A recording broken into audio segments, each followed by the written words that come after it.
Friends, thank you very much for joining us. Very good to see you. James, thank you for joining me as well. It's nice to have you with us. Nice to see you too, Ian. Yeah. For episode number 125. 125. Yes. Now, we've gone through some interesting numbers. I don't know what to say about 125, whether it's interesting or not. What do you think? Well, I like it as a number. It feels like a nice friendly number because, it's obviously 5 cubed and things like that. So it's sort of, straightforward in that sense. But there's nothing really all that interesting, I think, about it. Otherwise, it's a, it's been 100, between 124 and 126. It is. And it's 1/8 of 1,000, isn't it? Yeah. You have to think about that. No, it is. It definitely is. That's me.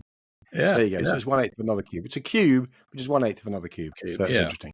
Yeah. Well, we better get on with the reading, hadn't we? We are, James, this is momentous because we're beginning a new lectionary year. We are, yeah. We finally hit year C, much heralded. And this is, of course, the year of Luke. Yes. Year A is Matthew, year B is Mark, year C is Luke. So most of the readings for the Sundays that we're going to be talking about over the next year would have gospel reading from Luke. Yeah. And this is back where we began because we first started doing these videos in January when it was the middle of Luke. So yeah, we're kind of, going back to the beginning. And I think it is interesting to notice that we'll find it when we look at the reading today, we begin to find a distinctive register because when we've looked at Matthew and then Mark, and very often they follow one another quite closely. And Luke, as we'll see in the reading here, Luke is just parts company with them, both of them, and for some quite interesting reasons. Yeah, he does. And it's interesting, isn't it? Because he does for other matters and other themes as well. There is a sort of Mark and Matthew and Luke kind of distinction, isn't there? Yeah. It's I would say Mark and Matthew feel closer than they do either of them do to Luke. Yeah. So it'll be interesting to see that.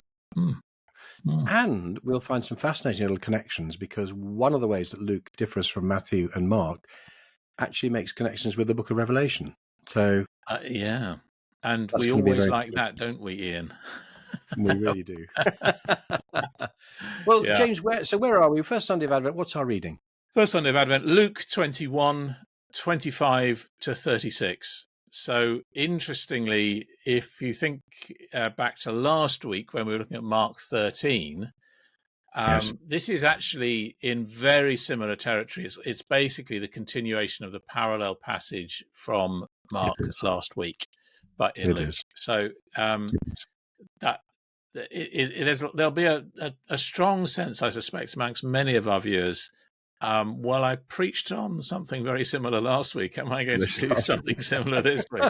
So that's a bit of a challenge, really. If you did, I preached on Mark 13 last week. So it's going to be Anyway, there we are. There's many of the same sort of big picture issues apply. Yeah. And I just wonder whether it's worth just sort of reiterating why we said last week, and we're going to say again this week, that despite the arguments of quite a lot of commentators, and I found it really fascinating on this passage to see how evenly divided commentators are. But despite many commentators, despite popular readings, this passage is not about the end of the world. No, it's about the end of a world in one sense, but it's not about the end of the world and Jesus' return in a way that it's often thought to be.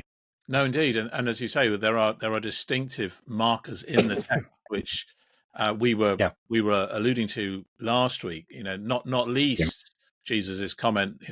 This generation will not pass away until all these things have taken place, which is a major challenge for anybody who doesn't read it in that way.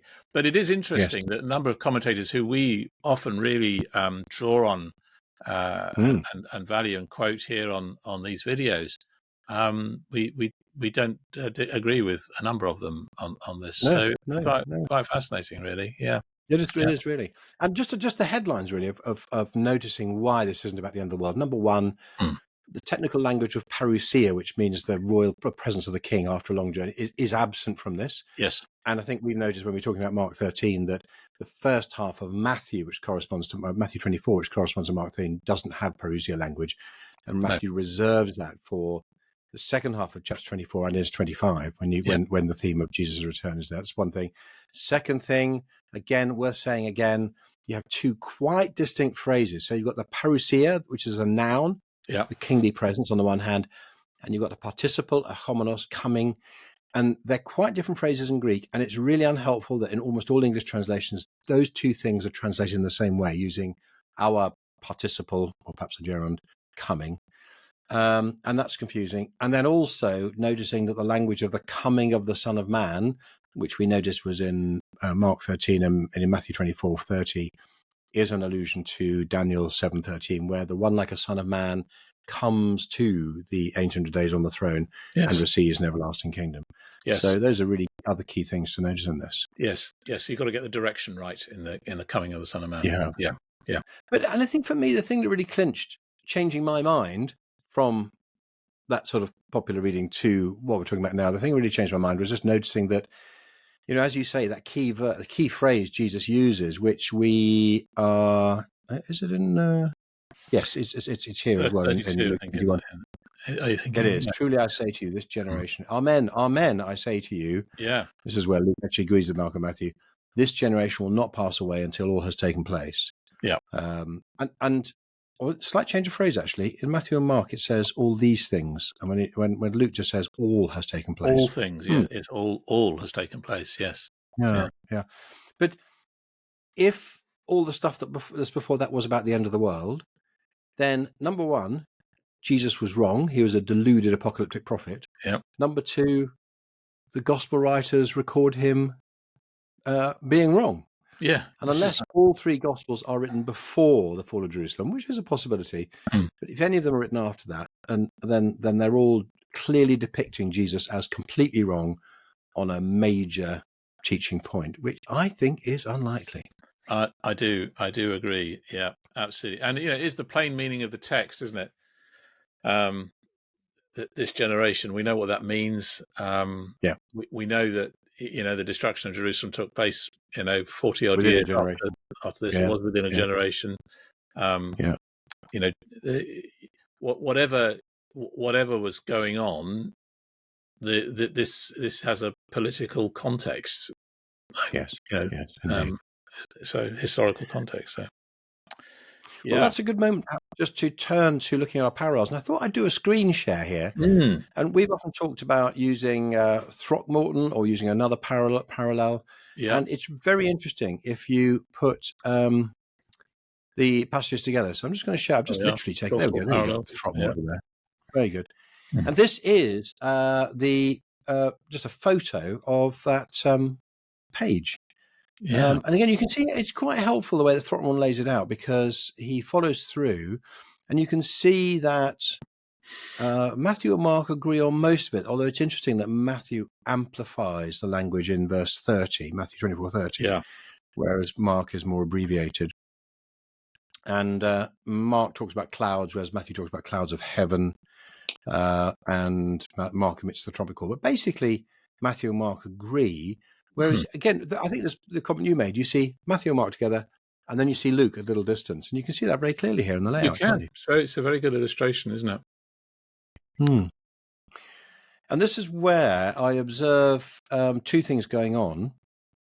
One is, and I've seen this, I've noticed this, as we went through it 3 years ago, 2.5 years ago, we noticed that there are occasions where Luke removed some of the more obviously Jewish and biblical language, Old Testament language imagery. Yeah. And I think that's what's going on here. So you omit the language in Matthew of all the tribes of the earth will mourn. Excuse me. Which is from Zechariah 12. And then there's an omission of the language about gathering, sending out his angels with a loud trumpet call and gathering his elect. And again, you get the gathering elect in Mark. Yeah. And actually, we talked about this last time, didn't we, or the time before, about this language of gathering, and how the gathering in John 11, for example, was an interpretation of the way that not only would the nation be saved, but actually the Messiah would function to gather those who were in the dispersion, the diaspora. Yeah. And of course, that then becomes the ingathering of the Gentiles. Yes. And Luke, right from the word go in his Coffee. gospel, very, the first part of chapter 1, it immediately looks a lot more like Greek literature. So Yes. you immediately feel that Luke's got a much broader canvas in view, and he writes and helps the sort of non-Jew to understand what's Yes. going on. So those allusions to Old Testament prophecy and all the rest of it, which are very very detailed and clear in a sense in Matthew and Mark, are sometimes just simplified a little bit in Luke. So definitely a different focus, a different audience, I think. But the other thing that's fascinating here in Luke is the addition of this language here of the perplexity of the roaring of the sea and the waves, men fainting with fear and with foreboding of what is coming on the world. Now, the first half of that seems to me to make some connections, the roaring of the sea, actually with apocalyptic literature. So in Daniel 7, you get it's the sea that's churned up and the beasts emerge from it, signifying the people of the world. And of course, you get a similar kind of imagery borrowed from Daniel in Revelation chapter 12, where the beast emerging from the sea. So that I thought was fascinating. I don't know, and I haven't looked. I need to look up again in commentaries this language of men fainting with fear and foreboding, and whether that is using biblical language or whether that's actually something which relates to the sort of language you'd use more in Greek and Roman literature. That's interesting, yes, because the roaring of the seas is common right across the prophets, isn't it? Isaiah, Ezekiel, Daniel, and so on, as you say, in Revelation. But the men fainting I'm not so familiar with that. Can't immediately put my finger on an allusion there. Yeah. So that shows us the distinctiveness of Luke. Yeah. One of the other interesting things here is that there is a downplaying of the cosmic and eschatological language in the discourse as well. So it's interesting that the language of the detail of the sun, moon, and stars actually are thinned out here. Yeah, they are. But of course, Luke comes back to it. He comes back to it at Pentecost, where Peter cites Joel 2, and you get very similar language here. And again, this is a point where it's really obvious to make a connection. Yeah, and that's very interesting, isn't it? Because I think one of the things that we notice in Parsons' commentary is that he notices, particularly in the passage immediately before R1, but he notices the very clear links between what Jesus says will happen to his disciples here in the Gospel to all the events where that actually happens in the book of Acts, right through the book of Acts. Yes, he does. Persecutions, death, whatever it is, all those things. So that's. Do we have a table of that? Yeah, we do. Should I share that? Here we go. Yeah, it might be worth showing us. I'll just wave the commentary. So this is the idea commentary by Michael Parsons.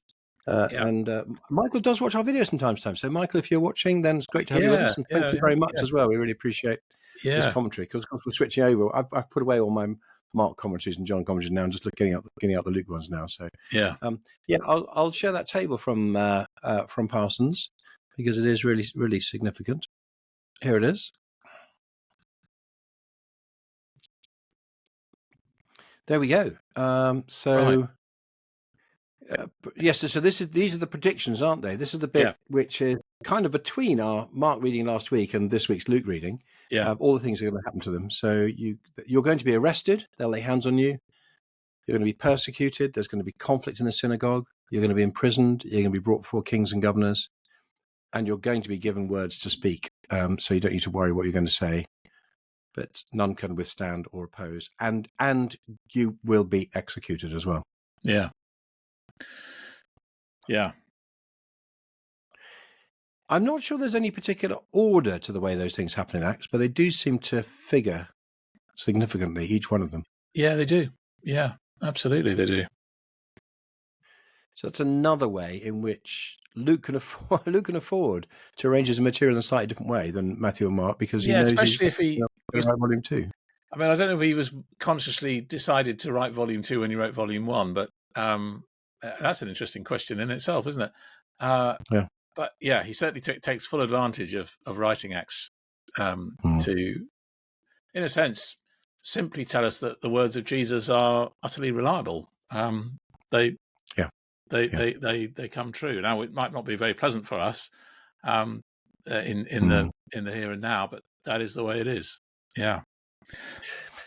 It is interesting, though, as well, that because of those connections, I mean, I think I've noticed when I wrote about this before that because of these, because Luke sees this apocalyptic eschatological moment, instead of drawing on so much on the Old Testament language as Matthew and Mark do, he actually plays it out in the life of the early church, the early Jesus followers through Acts.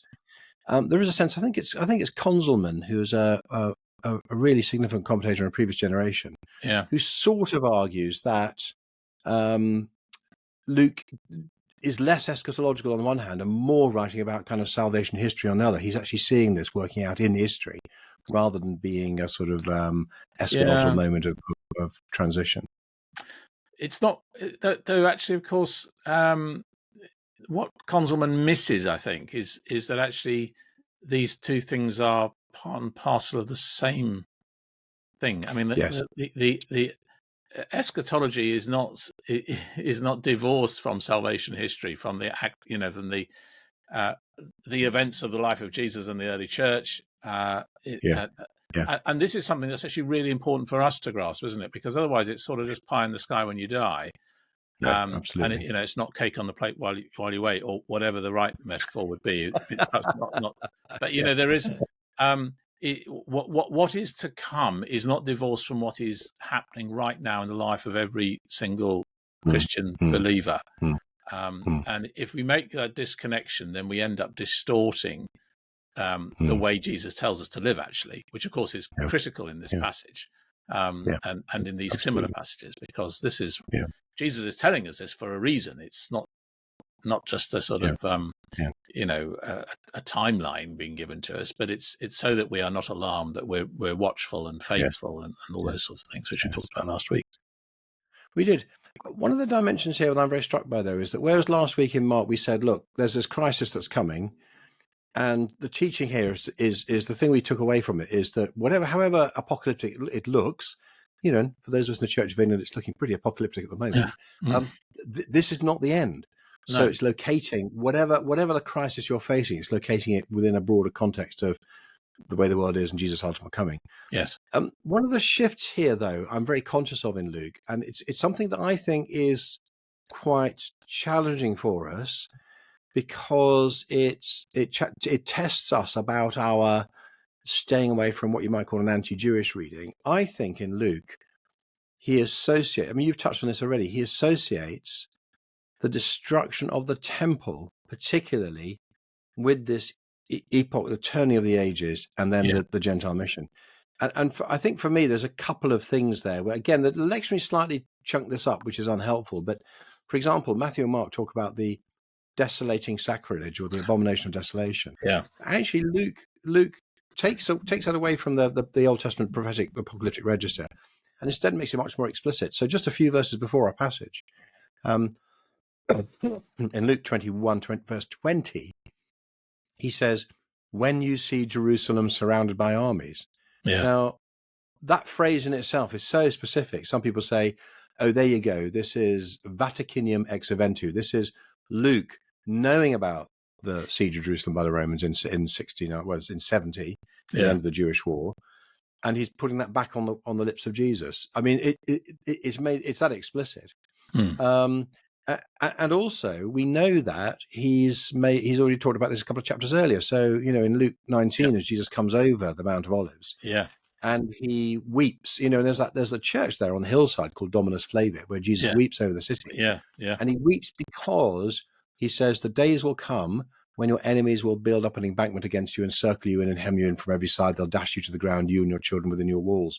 And they'll not leave one stone on another, which of course is language we find in the disciples' question to Jesus, because you did not recognize the time of God's visitation. Now, that's a hugely powerful phrase anyway, because Jesus is then saying that his coming to the city, his entering the city on Palm Sunday, is the time of God's visitation to his people. Jesus himself is Israel's God come to Israel. Yeah, it's a very explicit claim to So there's all divinity. that stuff around Jerusalem's destruction. It's quite difficult. It's quite difficult to read it well, isn't it? Yeah, I think it is. Yeah, yeah. Certainly. It's yeah, it's big. It's big stuff. But the interesting thing about Luke is that, as you say, quoting that 19, he is linking it all. He is linking it all together. This chapter. I mean, Mark 13 tends to sort of kind of come at you, doesn't it? Sort of as a bit of a sudden intrusion. Whereas there's definite sort of Luke warms us up to this theme. These sayings of Jesus. Yes, you're right, actually, doesn't he? He's anticipated, because actually other material that Matthew or Mark have in this have come quite early. So some of it comes in Luke 12, some of it comes, I think, in Luke 15 elsewhere. So quite a lot of these ideas. That is interesting, isn't it? Yeah, and I suppose, yes, so I was going to say, in a sense, Luke has already integrated these ideas into his whole thing about discipleship and journey on the way, hasn't he, in the middle section of the Gospel? Yeah. Sorry, you were going to say. Well, I was just going to mention sort of Luke's attitude to prayer, actually, because I think that the prayer of Jesus in Luke is nearly always, rooted in the here and now, but also eschatological. And you find Jesus praying at these, at the baptism, at the transfiguration, at the confession at Caesarea Philippi, and you hear this exhortation also here in verse, I think it's verse 36, be alert at all times, praying that you may have the strength to escape all these things. So he's inaugurated this new era of the kingdom, in which prayerfulness is the currency of the kingdom, and this is how you live through this period, and into the, as it were, into the eschaton. It's and I think there's something quite important about that, really. That he's just given us this horrendous list of what's going to happen to us. But of course, the experience of the early church in Acts is, how did they live through that? Well, they spent an awful lot of time in prayer before God. And when they did, the place where they were praying was shaken, and all of those things that happened. So, yeah. That also seems to connect as well with, I mean, that's interesting you say that, because of course one of the I mean, any Luke commentator will say one of the theological markers of Luke's gospel is that emphasis on prayer. And we see in Luke 11, the disciples see Jesus praying and say, Lord, teach us to pray like this. So he becomes our model. And as you say, all the way through Acts, it's punctuated by moments of prayer. So those of us who are feeling in an apocalyptic moment, that might not be a bad encouragement for us. Absolutely. The other thing that, again, is distinctively Lucan is, as you say, this, we've already talked about the connection with Acts, but the emphasis on mission.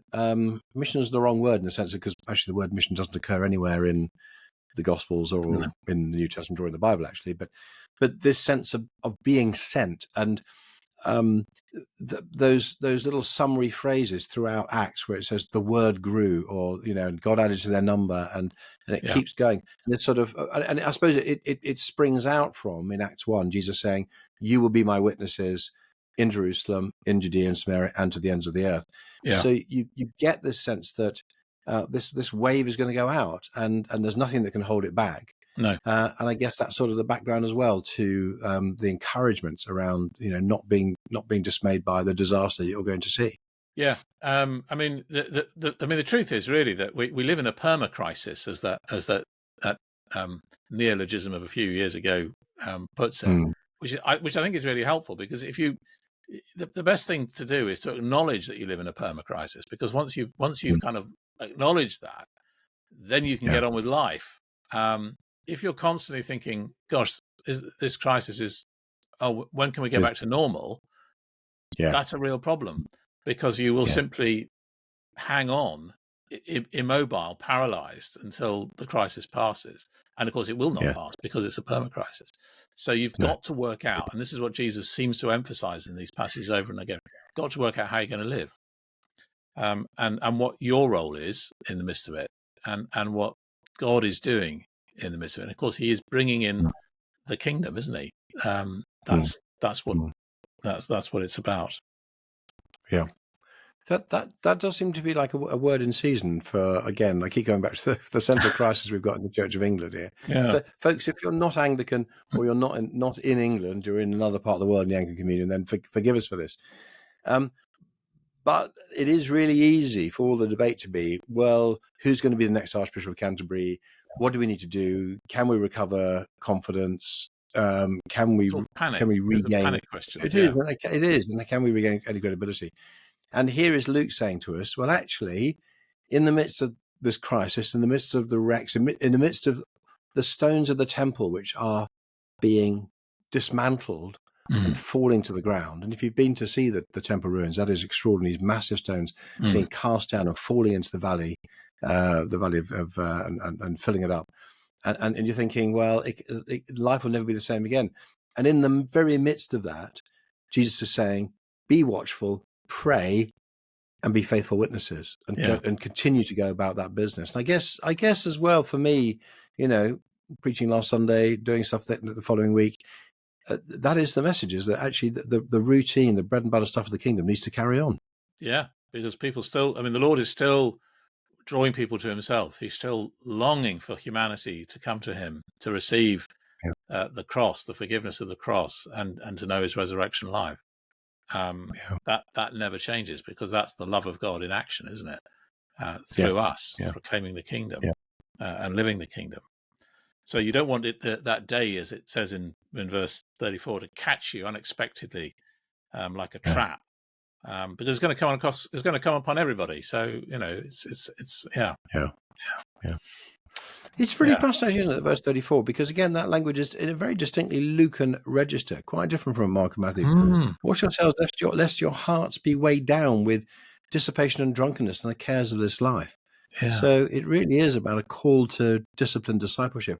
And I'm very struck as well by this language about staying awake, standing. So that you may stand now, so that you may be able to, you have the strength to escape all these things, and you're going to take your place and to stand before the Son of Man. But it really is putting our response to whatever crisis we're facing now into an eschatological context. Yes, and that word stand is really interesting, because I think one of the commentators says that it's the same word that Jesus uses to the bent woman in chapter 13, where he says, stand up. And of course she has been bound by Satan for however long. That's what Luke tells us. So it's almost as if, right, all this is happening, but you stand up, because actually you have been freed from the power of the evil one through the cross and the resurrection and the ascension. And so it's your job now, as it were, to stand firm for the Son of Man, and raise your head, because your redemption is near. The joy of that is near. So fascinating. It's a sort of it's a strengthening, encouraging, fortifying text in that sense, isn't it? In which you could read, if you didn't read all of it, and you perhaps you could be dragged down by it, but actually listen to what's being said. It's a different take. It is. I think that leaves us with a few challenges for preaching. One of the things that's always challenging here is being really careful to read a passage in its specific context. And it seems to me you can't really preach on this passage in Luke without being really alert to the very specific historical context that he's talking to. I guess he's helping us, and you have to go back. You have to read back to verse 20. You have to read back into chapter 19. You've got to go back a little way. So it I suppose also at the same time it's about reading this in the historical context, but it's also about reading in the context of Luke's work overall as well. Yeah, absolutely. Yeah, there's a much bigger picture here. Yeah. And fascinatingly, again, coming back to Conzelman's accusation that Luke is turning eschatological hope into salvation history, I think we need to note that for Luke, the end wasn't simply something future, but actually the end of days has commenced now with Jesus' ascension, with Peter's language at Pentecost as well. So the outpouring of the Spirit, the raising of Jesus from the dead, his ascension, the outpouring of the Spirit did signal the end. And so I suppose it's Luke's own way of talking about what we might call partially realized eschatology, which in the fourth gospel in John is expressed in very different ways, talking about the present reality of eternal life, whereas Luke is doing it in a slightly different register. Yeah. We live between the lightning and the thunderclap. The lightning of the cross and the resurrection, ascension, and the pouring out of the Spirit, and the thunderclap of the return of Jesus at the end of the age. And and you think about, where did you get that phrase from? I don't know, but I don't know. It's been around for a long time. It's a great thing, though, I think, because It is, isn't it? It is, because of course lightning and thunderclap, we think of it as one thing, but of course there is a gap. Yes. There's a gap. Because you see the lightning first, but then you have to wait for the thunderclap. sound of the thunder to come. So we've seen the lightning, and we're waiting for the thunderclap. That is a great phrase. I'm going to hold on to it. And that's a great place to end. We ought to, before we finish, just tell people the 4 things we love them to do. Yes. Do click like on the videos. That would be great. Yep. Do subscribe to the channel. You'll get notifications of when the videos come out. Yeah. Do share on your socials. On your socials. And do comment. And thank you to those who commented last week and just answered the questions that we couldn't on the fly remember the answer to, or couldn't quite get to the answer of. That's right. There were a couple of questions. Which sections in Daniel in Aramaic? Yeah, that's something. That's right. That's right. So that's really helpful. Thank you, everybody. That's good. That's great. Yep. Great. Thanks very much, James. Thank you for joining us. Friends, thank you for joining us again. And just remember, you're living life in the gap between seeing the lightning and hearing the thunderclap. That's something to take away for this week. Great. See you next time. Thanks. Bye-bye. Bye.